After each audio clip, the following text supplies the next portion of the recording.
Talk Therapy with Ascend Counseling and Wellness. I'm your host, Trevor Thompson. Today we're going to talk about generalized anxiety. We've brought one of our therapists on, Thurmon Thomas. He's going to dive into a little bit of the dynamics that he sees every day with people struggling with anxiety. Thanks for being on. Yeah. Welcome back. Yeah. So let's jump into it. Awesome. Thanks for the invite, and I'm excited to talk about something that actually is really, really common. In fact, the latest statistics that I've seen say that about 40 million adults in the U.S. are suffering with some kind of anxiety disorder. So that's a big chunk of the population. That's a lot. There's also a huge percentage, up to 7% of children up to age 17. 7% of the national population are struggling with some kind of anxiety disorder as well. So you line up 100 kids and 7 of them are likely going to have some kind of anxiety disorder. So really, really common. Now, keep in mind that with that statistic, that's just verified, diagnosed cases. Right. How many people struggle with anxiety that never go in to get help or never receive an actual diagnosis? So there's probably a lot of underreporting.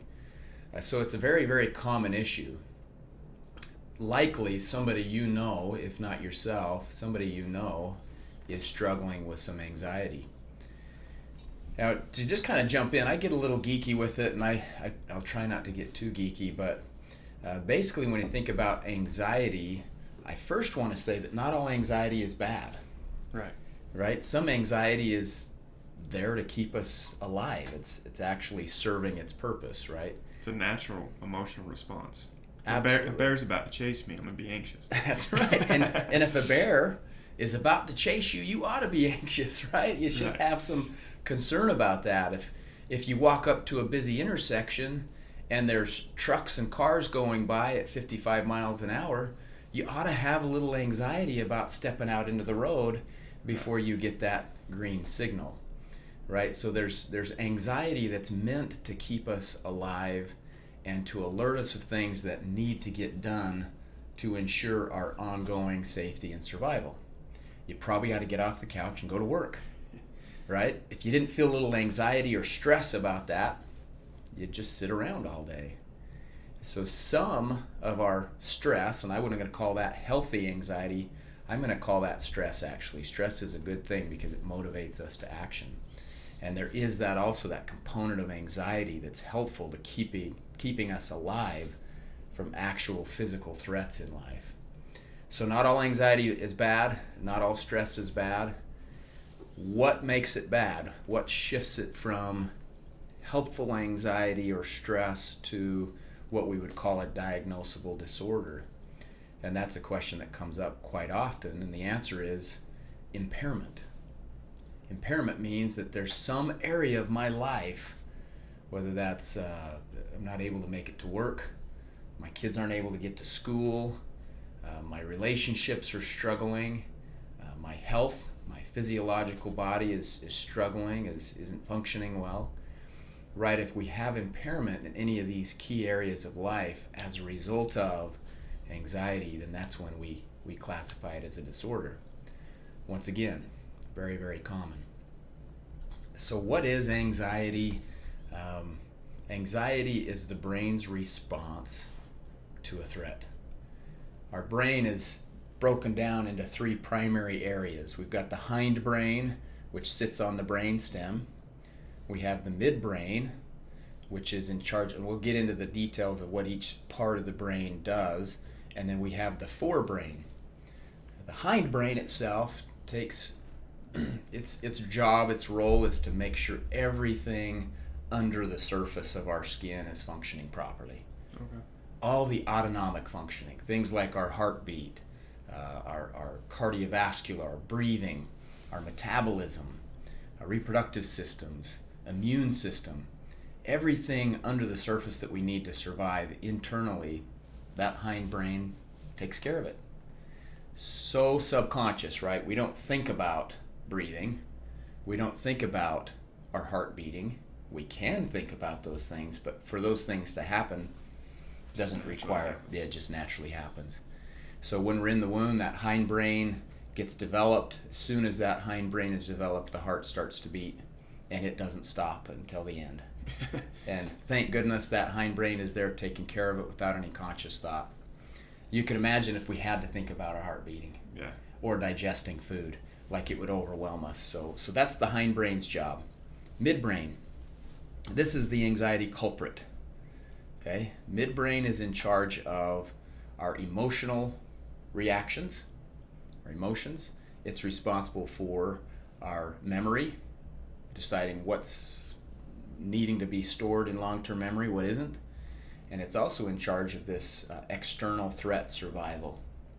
There's a piece in the brain, the midbrain, called the amygdala, and its job is to warn us of external threat, something that could harm us, a grizzly bear, an oncoming car, and it does its job really well, but it's really stupid at the same time. So correct me if I'm wrong, when that emotional response is activated, the frontal cortex will actually go darker, right? And so you're actually responding just purely emotional. It's incredibly instinctual, and it's there. It's basically, we've evolved into this idea that it's very efficient, so it's also very subconscious, very automatic. If there's a perceived threat by that midbrain, it alerts the whole body to run, fight, or freeze. Mm-hmm. And in that situation, you're right, the forebrain, which is in charge of conscious thought, problem solving, empathy, compassion, love, really advanced thought, executive functioning, all that in the forebrain dims down. Because if I'm running from a grizzly bear, I don't have to contemplate the future. I just have to run, right? And so, yeah, it's built and designed that way. Other things shut down too, not just the forebrain, but with this massive jolt of cortisol and adrenaline that happens when our amygdala signals the warning. When that's signaled, our body courses with all kinds of wonderful chemicals to help us survive the threat, run, fight, or freeze. And when that happens, other areas of our body are also kind of shut down, Right. like metabolism, for example, like reproduction, like immunity. And that's why sometimes when we have long periods of high stress or anxiety in functioning, we tend to see other issues physiologically, like autoimmune disorders. Some reproductive systems may struggle. Lots of cardiovascular stuff that can be a challenge. Because our anatomic nervous system is taking a hit, essentially, right? That's right. All of that autonomic function, all those subsurface things that aren't necessary. Like if I'm running from a grizzly bear, I don't need to worry about digesting food. But just get out of danger. Yeah. And so, but if I'm at that high state of fight, flight, or freeze for a long period of time, that can take its toll on some of those autonomic functionings. And I would imagine if you're sitting on your couch and these responses are happening in the body, that's pretty scary. Where like if I'm about to jump out of an airplane, I can totally rationalize why I'm feeling the way I'm feeling. But if I'm sitting on the couch and I have that emotional hijacking happen and I'm going, what's wrong with me? Yeah. And it's a feeling of like something bad's about to happen, the world's about to end, I'm dying, am I having a heart attack? Like all these things are going through your brain because you're emotionally hijacked. Yeah, but you're just sitting on the couch. Yeah, and it doesn't make sense. It doesn't make sense. And remember a few minutes ago I referred to, I mentioned that the midbrain's kind of dumb. Yeah. And what I mean by that is that the midbrain, especially that amygdala, doesn't know the difference between an actual physical threat that could kill me and a perceived threat that probably won't. Okay? So you're sitting on the couch, you're maybe holding hands with your wife even, or your husband. You should be safe and well, and then all of a sudden you feel this sense of dread and panic, and your heart rate increases and you start breathing heavy, and it's like, what's going on? Some thought triggered, right, that fight or flight response. Maybe you just briefly thought of that hospital bill that you forgot to pay today. Or maybe you thought about that interview that you have tomorrow. Or if you're a teen, maybe you're thinking about that math test that's coming up that you forgot to study for. Right? The midbrain sees that as a grizzly bear. Right. It doesn't know the difference. So can that become a habit, a daily habit that somebody would experience if they can't change the emotional response to a thought. So maybe an example of that would be, what if my wife dies? And you have this supercharged emotion, that fight or flight response, because it's like, oh my gosh, what would I do? And you start to panic. Well, now every time you wake up, you're worried about it. And every day it almost becomes chronic stress. And so what would be the advice for somebody in that situation? Like, learn to change the emotional response to that. I mean, obviously coming to counseling and getting some skillful help from a therapist is going to be beneficial, but for somebody that's listening right now, what would be your initial response to maybe helping through that? Yeah, great question. We'll get into some ideas. Kind of thinking back and remembering that we mentioned earlier that when that midbrain is alerted, and remember, part of anxiety is that midbrain is in charge of memory as well. Mm-hmm. So sometimes our triggers of anxiety are subconscious, right? If I've had some traumatic experience in my past, and maybe the radio was playing Hotel California at the time, and every time that song comes on, my midbrain says, hey, I remember that song. This means something traumatic's going to happen. We better run or fight. And you're thinking, why am I having a panic attack right now? Yeah. But that midbrain is so efficient and so evolved that memory triggers the anxiety attack. So what do we do?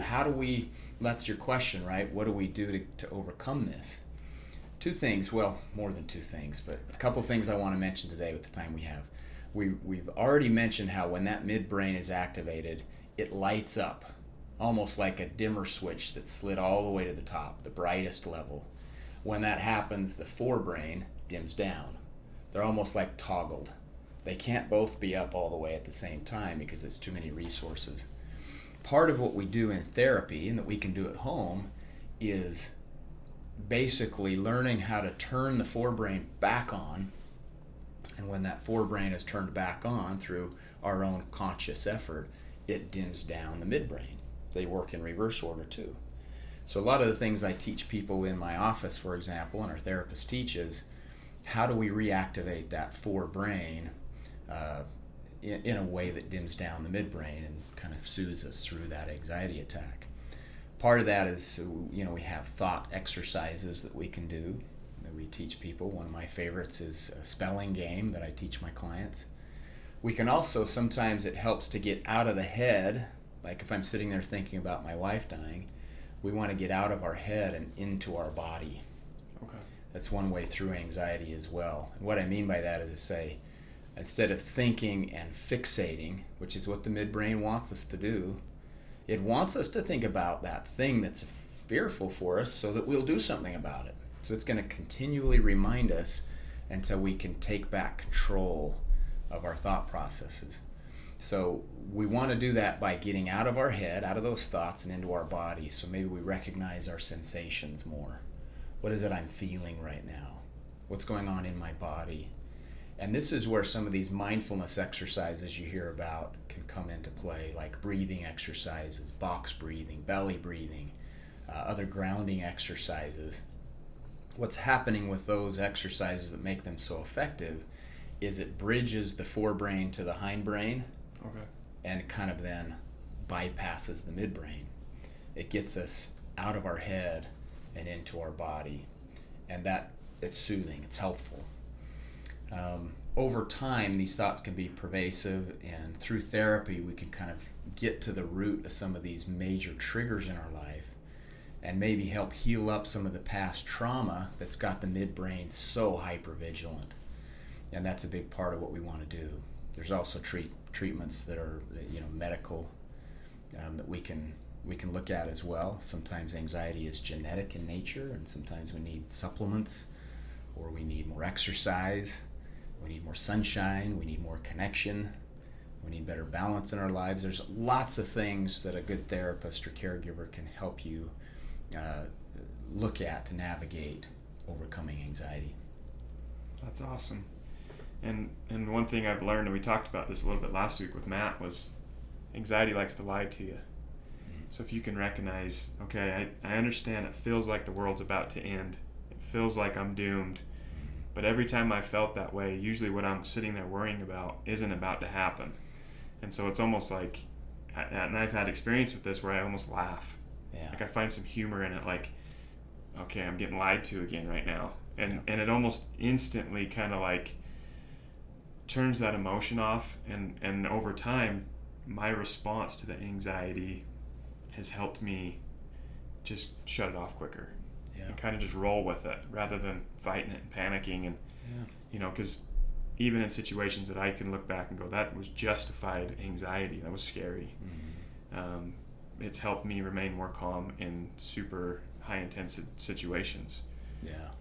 It's a great example, and it is. And the lie that the midbrain tells us, ultimately, if you dig down under the surface, all anxiety to the amygdala means this thing is going to kill you or eat you.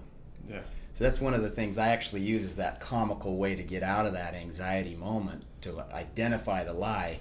If one of my kids walks in with that anxiety-stricken kind of feeling, you can see them, they're in this anxiety moment, I just say, hey, tell me what's going on. They tell me the lie, right? Yeah. I say, is this going to kill you or eat you? And they kind of laugh a little bit, because really what I'm doing is I'm speaking to the midbrain. This isn't going to be life-threatening. Yeah. And then we can really kind of mitigate the emotions and dig into what's really happening. And then instead of anxiety, we're just regulating emotions and connecting. And we could probably do a whole episode on when teenagers become emotionally hijacked. Yeah. We'll need to. That would be a good one to do. So Perfect. So we mostly wanted to just educate you on some of this type of different dynamics you might be struggling with. One thing that I personally feel like is helpful with anxiety is if you can understand anxiety, it helps you navigate through some of those emotions. And that's the main purpose of having Thurmon on, is to hopefully provide some education as well as let you know that there are options to come meet with one of our therapists. You're more than welcome to come get a free consult at any time, see if a therapist that we offer is a good fit for you. We really appreciate you guys continuing to watch these and offer support. We'll talk to you guys next week.